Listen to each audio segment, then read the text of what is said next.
మమ్మల్ని అడ్డుకోమన్న దొంగ ఎవడు? వాళ్ళు ఎక్కడ రావాలి ఇప్పుడు? ఎవడాడు? తుమ్మల నాగేశ్వరరావా, రేవంత్ రెడ్డా, పొంగులేటా? ఎవడు మీడియాను అడ్డుకోమని చెప్పింది ఎవడు? మేము ఎక్కడికి వెళ్తున్నాం? పేద ప్రజలు భూములాడ వాళ్ళ ఇండ్లు కూలగొడుతుంటే మేము వాళ్ళ కోసం వెళ్తున్నాం. కోర్టు చెప్పింది 5 ఆర్డర్స్ ఉన్నాయి, not to interfere, not to demolition orders ఉన్నాయి.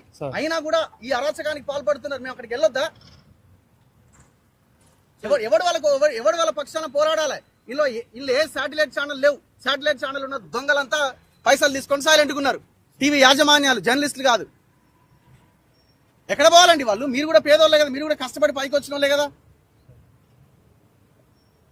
ఎస్పీ ఎవరండి ఇక్కడ? ఆయనతోనైనా మాట్లాడతాం.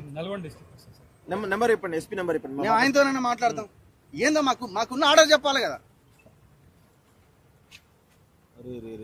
ఎంత ఘోరం అసలు. నాకు తెలిసి చరిత్రలో ఫస్ట్ చరిత్రలో రోడ్డు మీద మీడియాని మీ వల్ల లా అండ్ ఆర్డర్ ఇష్యూ వస్తుందని అడ్డుకోవడం చరిత్రలో ఫస్ట్ టైం.